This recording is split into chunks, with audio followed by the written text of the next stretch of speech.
நோக்கினால் எவ்வாறு நானுமே கண்ணாடி முன்னின்று பார்த்து கொண்டேன்.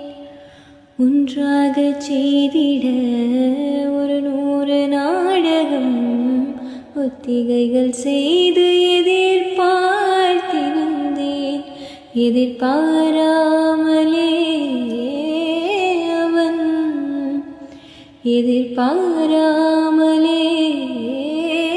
அவன் பின்னிருந்து வந்து என்னை பம்பரமாய் சுழற்றிவிட்டு உலகுண்ட பெரும் வாயில் இந்த வாயோடு வாய்ப்பதித்தாய்.